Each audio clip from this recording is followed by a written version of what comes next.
प्रीमिक्सचे किंवा खव्याचे जरी गुलाबजामुन केले ना तरीसुद्धा ते मळणं व्यवस्थित खूप महत्त्वाचं असतं. जेव्हा व्यवस्थित मळलं जातं ना तेव्हा गुलाबजामुन आपण तेलामध्ये घालतो ना, तुम्ही पाहू शकता तेलामध्ये हे गुलाबजाम आपोआप फिरत आहेत. त्यांना मी झारा देखील वापरला नाही तरी देखील सर्व बाजूनी एकसारख्या रंगावरती छान तळले जातात आणि सर्वात महत्त्वाचं म्हणजे रसरशीत आणि अतिशय छान चवीचे तयार होतात. नमस्कार, मी स्वाती आणि आज आपण रेडीमेड प्रीमिक्सचे गुलाबजामुन करणार आहोत. चला तर बनवायला सुरुवात करू. त्यासाठी इथे मी चितळेचं 400 ग्रॅम गुलाबजामुनचं पॅकेट घेतलं आहे. आता यावरती जशी प्रोसेस लिहिली आहे तशीच आपण फॉलो करणार आहोत. फक्त थोडे काही बदल मी यामध्ये करणार आहेत, त्यामुळे गुलाबजामुन तयार होणारे एकदम परफेक्ट आणि छान तयार होतात.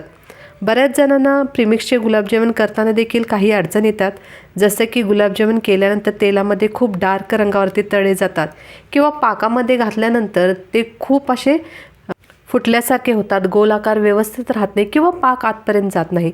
तर या सर्व प्रश्नांची उत्तरं तुम्हाला आज व्हिडिओमध्ये मिळणार आहेत. आता इथे त्यांनी सांगितले की प्रीमिक्ससाठी 1.5 कप पाणी वापरायचं आहे. आता मी इथे या वाटीने 1 वाटी पाणी घेतलं होतं. आता आणखी अर्धी वाटी पाणी घेतलं आहे, ते देखील घालायचं आहे आणि ही प्रीमिक्सची कणिक मळून घ्यायची आहे. आता 1.5 वाटी पाणी घेतलं होतं, त्यामधील फक्त छोटा 2 चमचा इतकंच पाणी शिल्लक राहिलं आहे. खूप जास्त जर पाणी जरी झालं ना तरी गोळे व्यवस्थित बनवता येत नाहीत. आता अशा प्रकारे फक्त 2 चमचे पाणी राहिलं आहे. आता ही कणिक मळून झाल्यानंतर याच्यावरती 1 चमचा तेल किंवा तूप लावायचं आहे. आणखी एकदा व्यवस्थित मळून घ्यायचं आहे आणि हे झाकून ना 10 ते 15 मिनटासाठी साईडला ठेवून द्यायचं आहे, कारण आपण गुलाबजामुनसाठी लागणारा पाक तयार करणार आहोत. आता हे साईडला ठेवून देऊ. इथे गुलाबजामुनसाठी सांगितलं आहे की 1200 ग्रॅम साखर वापरायची आहे. तर इथे मी जो हा डब्बा घेतला आहे तो अर्धा किलोचा डब्बा आहे, म्हणजे 500 ग्रॅमचा. तर इथे मी 1 डब्बा घातला, हा दुसरा डब्बा घालते, म्हणजे हे 1 किलो झाले आणि वरती आणखी 400 ग्रॅम होईल इतकी साखर आपण घालायची आहे. त्यांनी सांगितल्यापेक्षा 200 ग्रॅम साखर आपण इथे जास्त वापरली आहे, त्यामुळे जो तयार होणारा पाक आहे तो एकदम परफेक्ट असा तयार होतो. साखरेच्या वरती थोडं पाणी येईल इतकं पाणी यामध्ये घालायचं आहे. साखरे इतकंच पाणी अजिबात घालायचं नाही. जेवढी साखर तेवढीच तुम्ही पाणी जर घातलात तर हा एकतारी पाक तयार होतो. तर त्यासाठी काय करायचं आहे, साखरेच्या वरती अर्धा बोट येईल इतकं पाणी आपल्याला वापरायचं आहे.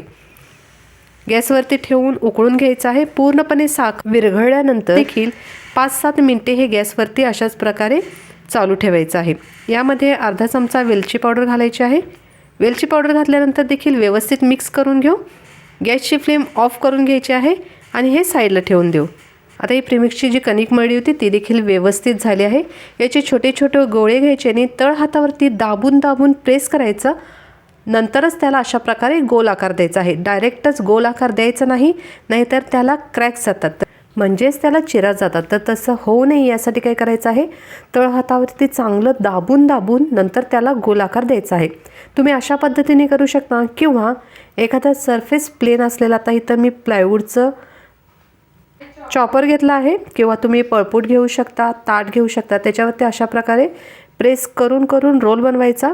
छोटे छोटे साईजमध्ये तुकडे काढायचे अशा प्रकारे आणि यानंतर याचे आता या कणकेला अशा प्रकारे गोल आकार द्यायचा आहे.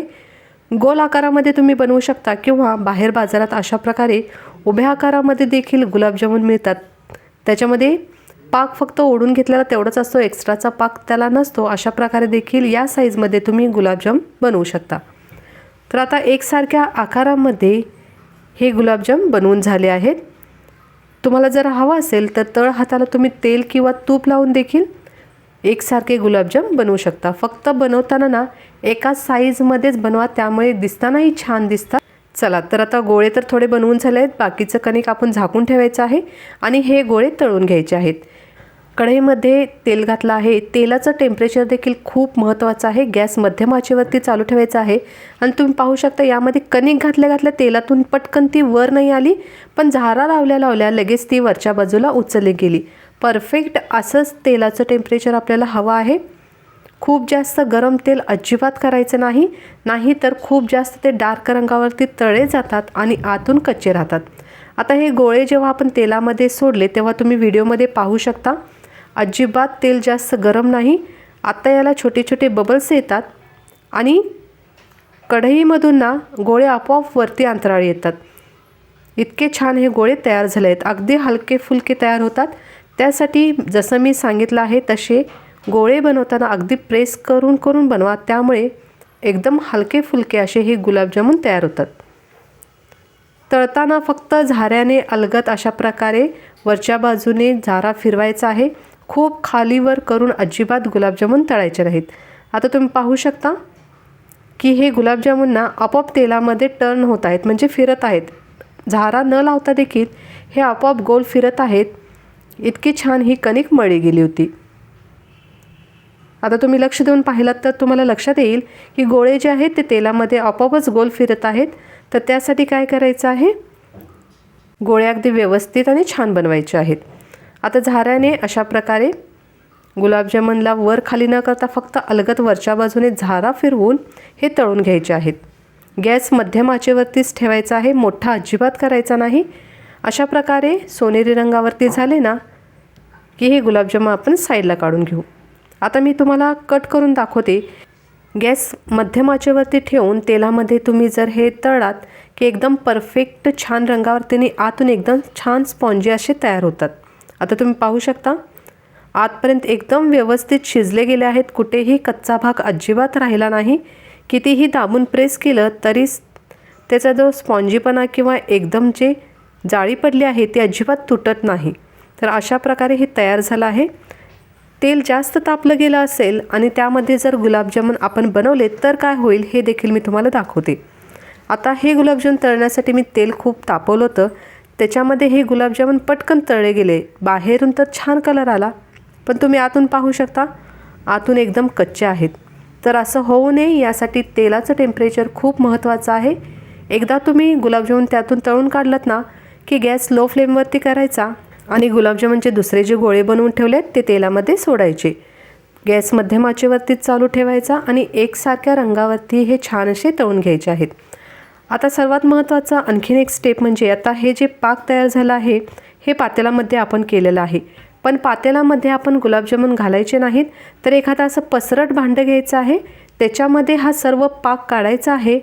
आता यामध्ये सर्व गुलाबजामुन जे तळून घेतले आहेत ते घालायचे आहेत.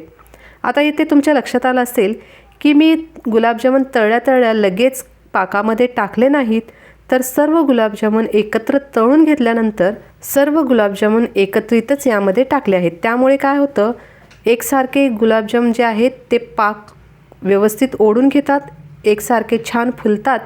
तर त्यासाठी ही एक स्टेप तुम्ही नक्की फॉलो करा की पाकामध्ये लगे गुलाबजामुन तयार झाल्यानंतर घालू नका. सगळे गुलाबजामुन तळून घेतल्यानंतर मगच ते एकत्रित अशा प्रकारे पसरट भांड्यामध्ये घालायचे आहेत. सर्व गुलाबजामुनना साखरेचा पाक व्यवस्थित आतमध्ये एकसारखे ओढून घेतात. कुठे कमी झालं कुठे जास्त झालं असं अजिबात होत नाही. तर ही स्टेप मात्र नक्की तुम्ही फॉलो करायची आहे. आणखी एक महत्त्वाची गोष्ट म्हणजे जर गुलाबजामुन आपण तळून तेलातून काढल्या पाकामध्ये घातले ना तर ते खूप जास्त गरम असल्यामुळे काय होतं, साखरेतील पाक खूप ओढून घेतात आणि एकदम असं ना व्यवस्थित होत नाही, त्याचे तुकडे तुकडे पडतात. तर त्यासाठी काय करायचं आहे, तुम्ही एकत्रित तळून घ्या आणि नंतर पाकामध्ये घाला. तर अशा प्रकारे टेस्टला बेस्ट आणि एकदम परफेक्ट जशी बेकरीमध्ये किंवा बाहेर दुकानामध्ये मिळते अगदी परफेक्ट तसेच तयार प्रेमिक्सचे गुलाबजामुन तयार झाले आहेत. अगदी रसरशीत आणि टेस्टला देखील बेस्ट आहेत. तुम्ही देखील नक्की ट्राय करून बघा. फक्त सांगितलेल्या काही टिप्स आहेत त्या तेवढं नक्कीच फॉलो करा, म्हणजे तुमचे गुलाबजामुन देखील एकसारख्या आकारात एकसारख्या रंगावरती असे तयार होतील. रेसिपी कशी वाटली ते कॉमेंट करून मला नक्कीच सांगा. त्याचबरोबर चॅनलवर नवीन असाल तर चॅनलला सबस्क्राईब जरूर करा. आणि तुम्ही देखील अगदी बिनधास्त तयार प्रीमिक्सचे असे मस्त गुलाबजामुन नक्की बनवून पहा. तुम्ही जर बनवून पाहिलात तर मला कॉमेंट करून नक्कीच सांगायला विसरू नका. परत भेटू आपण पुढील रेसिपीसह. तोपर्यंत टेक केअर. Bye bye.